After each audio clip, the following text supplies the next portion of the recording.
ಬಸವನಾಡಿನ ಸಂಪ್ರದಾಯದ ಪ್ರಕಾರ ಸರ್ವರಿಗೂ ಶರಣು ಶರಣಾರ್ಥಿ. ನಮ್ಮ ಇಂದಿನ ಈ ಆಳವಾದ ವಿಶ್ಲೇಷಣೆಗೆ ಸ್ವಾಗತ.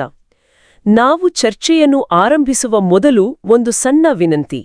ನಮ್ಮ ಈ ಶೈಕ್ಷಣಿಕ ಪ್ರಯತ್ನವನ್ನು ಬೆಂಬಲಿಸಲು ದಯವಿಟ್ಟು ನಮ್ಮ ಬಯಲನೆ ಬಿತ್ತಿ ಯೂಟ್ಯೂಬ್ ಚಾನೆಲ್ ಅನ್ನು ಸಬ್ಸ್ಕ್ರೈಬ್ ಮಾಡಿ. ಸರಿ, ಇವತ್ತು ನಾವು ಒಂದು ಬಹಳ ಗಂಭೀರವಾದ ಪ್ರಶ್ನೆಯನ್ನು ಚರ್ಚಿಸಲಿದ್ದೇವೆ.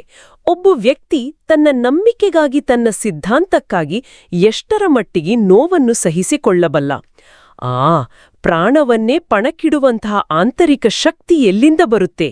ಈ ಪ್ರಶ್ನೆಗೆ 12ನೇ ಶತಮಾನದಲ್ಲೇ ಬಸವಣ್ಣನವರು ಒಂದು ಅದ್ಭುತವಾದ ಉತ್ತರವನ್ನು ಕೊಟ್ಟಿದ್ದಾರೆ.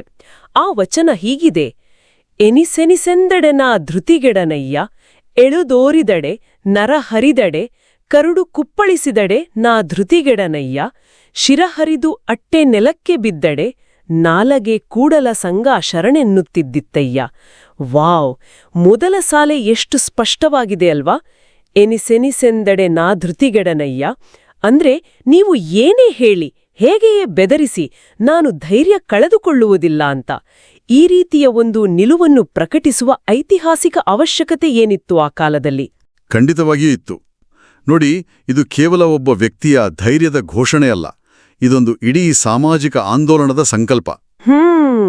ಕಲ್ಯಾಣದಲ್ಲಿ ನಡೆದ ಚಳುವಳಿ ಅದು ಅಂದಿನ ಜಾತಿ ಪದ್ಧತಿ, ಆ ಪುರೋಹಿತಶಾಹಿ ವ್ಯವಸ್ಥೆಯ ಅಡಿಪಾಯವನ್ನೇ ಅಲುಗಾಡಿಸಿತ್ತು. ಹೌದು, ಕಾಯಕವೇ ಕೈಲಾಸ ಅಂತ ಹೇಳಿದ್ರು. ಅದೇ, ಎಲ್ಲಾ ವೃತ್ತಿಗಳಿಗೂ ಸಮಾನ ಗೌರವ ಕೊಟ್ರು. ಅಷ್ಟೇ ಅಲ್ಲ, ಅಂತರ್ಜಾತೀಯ ವಿವಾಹದಂತಹ ಕ್ರಾಂತಿಕಾರಕ ಹೆಜ್ಜೆಯನ್ನು ಇಟ್ರು. ಇಂತಹ ಆಚರಣೆಗಳು ಅಂದಿನ ಸಾಂಪ್ರದಾಯಸ್ಥ ಸಮಾಜದಲ್ಲಿ ಒಂದು ದೊಡ್ಡ ಸಂಘರ್ಷವನ್ನೇ ಸೃಷ್ಟಿ ಮಾಡಿತ್ತು. ಹಾಗಾಗಿ ಶರಣರು ತೀವ್ರವಾದ ದೈಹಿಕ ಮತ್ತು ಮಾನಸಿಕ ಹಿಂಸೆಯನ್ನು ಎದುರಿಸಲು ಸಿದ್ಧರಾಗಿರಬೇಕಿತ್ತು. ಈ ವಚನ ಆ ಸಿದ್ಧತೆಯ ಒಂದು ಪ್ರತಿರೂಪ ಅಂತ ಹೇಳ್ಬೋದು. ಇದು ಬಹಳ ಆಸಕ್ತಿದಾಯಕವಾದ ವಿಚಾರ.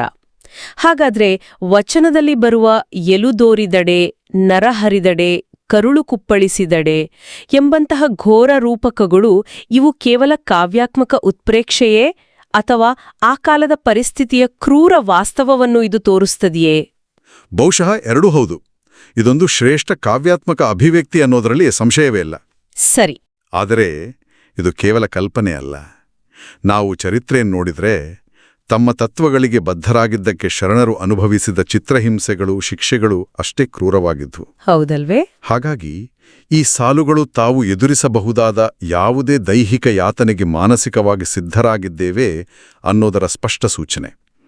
ಇದು ಆಧುನಿಕ ಮನೋವಿಜ್ಞಾನದಲ್ಲಿ ನಾವು ಸೈಕಲಾಜಿಕಲ್ ರೆಸಿಲಿಯನ್ಸ್ ಅಂತ ಹೇಳ್ತೀವಲ್ಲ, ಅದರ ಒಂದು ಉತ್ಕೃಷ್ಟ ಉದಾಹರಣೆ. ಈ ಚರ್ಚೆ ಮುಂದುವರಿಯುವ ಮೊದಲು ನಮ್ಮ ಪ್ರಯತ್ನಕ್ಕೆ ನಿಮ್ಮ ಬೆಂಬಲ ನೀಡಿ ನಮ್ಮ ಬಯಲನೆ ಬಿತ್ತಿ ಯೂಟ್ಯೂಬ್ ಚಾನೆಲ್ ಅನ್ನು ಸಬ್ಸ್ಕ್ರೈಬ್ ಮಾಡಿ ಎಂದು ಮತ್ತೊಮ್ಮೆ ವಿನಂತಿಸುತ್ತೇನೆ. ಈಗ ವಚನದ ಅತ್ಯಂತ ಮಹತ್ವದ ಭಾಗಕ್ಕೆ ಬರೋಣ, ಅದರ ಪರಾಕಾಷ್ಠೆ. ಶಿರಹರಿದು ಅಟ್ಟೆ ನೆಲಕ್ಕೆ ಬಿದ್ದಳೆ ನಾಲುಗೆ ಕೂಡಲ ಸಂಗ ಶರಣೆನ್ನುತ್ತಿದ್ದಿತ್ತಯ್ಯ. ಇದು ಕೇವಲ ದೈಹಿಕ ಸಾವನ್ನು ಮೀರಿದ ಒಂದು ತಾತ್ವಿಕ ನಿಲುವು.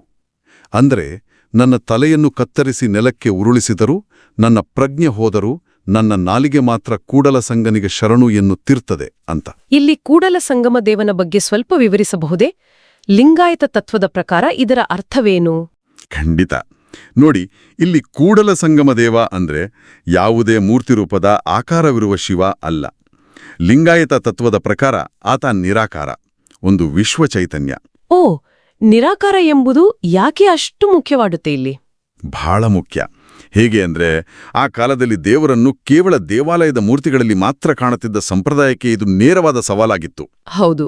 ಶರಣರು ದೇವರನ್ನು ಹೊರಗೆ ಹುಡುಕುವ ಬದಲು ಪ್ರತಿಯೊಬ್ಬರೊಳಗಿನ ಆತ್ಮಸಾಕ್ಷಿ ಅಂದ್ರೆ ಅರಿವು, ಆ ಚೈತನ್ಯವೇ ದೇವರು ಅಂದ್ರು. ಸರಿ. ಹಾಗಾಗಿ ಕೂಡಲ ಸಂಗನಿಗೆ ಶರಣು ಎನ್ನುವುದು ಹೊರಗಿನ ದೇವರಿಗಲ್ಲ, ತಮ್ಮೊಳಗಿನ ಸತ್ಯಕ್ಕೆ, ತಮ್ಮ ಸಿದ್ಧಾಂತಕ್ಕೆ ಶರಣು ಎಂದಂತೆ. ದೇಹ ನಾಶವಾದರೂ ಆ ಸತ್ಯ ಮತ್ತು ಸಿದ್ಧಾಂತ ಶಾಶ್ವತವಾಗಿರುತ್ತೆ ಅನ್ನೋದೇ ಇದರ ಗೂಢಾರ್ಥ. ಹಾಗಾದ್ರೆ ಈ ವಚನ ಕೇವಲ ಅಚಲವಾದ ಭಕ್ತಿಯ ಬಗ್ಗೆ ಮಾತ್ರ ಮಾತಾಡ್ತಿಲ್ಲ. ಬದಲಾಗಿ ಒಂದು ಸಿದ್ಧಾಂತಕ್ಕೆ ಸಂಪೂರ್ಣವಾಗಿ ಬದ್ಧರಾದಾಗ ವ್ಯಕ್ತಿಯ ಚೈತನ್ಯವು ದೈಹಿಕ ಮಿತಿಗಳನ್ನು ಮತ್ತು ಸಾವನ್ನೂ ಕೂಡ ಹೇಗೆ ಮೀರಿ ನಿಲ್ಲಬಲ್ಲದು ಎಂಬುದರ ಕುರಿತ ಒಂದು ಶಕ್ತಿಯುತ ನಿರೂಪಣೆ. ಖಂಡಿತವಾಗಿ. ಅಂದಿನ ಸಾಮಾಜಿಕ ಅಸಮಾನತೆಗಳ ವಿರುದ್ಧ ಹೋರಾಡುವಾಗ ಇಂಥದ್ದೊಂದು ಬಲವಾದ ನಂಬಿಕೆಯೇ ಶರಣರಿಗೆ ಅಸಾಧಾರಣವಾದ ಶಕ್ತಿಯನ್ನು ನೀಡಿತ್ತು. ಈ ಕಾರ್ಯಕ್ರಮಕ್ಕೆ ಮಾರ್ಗದರ್ಶನ ನೀಡುತ್ತಿರುವ ಕಾಯಕ ಫೌಂಡೇಶನ್ ಹಿರೇಬಾಗೇವಾಡಿ ಸಂಸ್ಥೆಯವರಿಗೆ ನಮ್ಮ ಹೃತ್ಪೂರ್ವಕ ಧನ್ಯವಾದಗಳು. ಸರ್ವರಿಗೂ ಶರಣು ಶರಣ.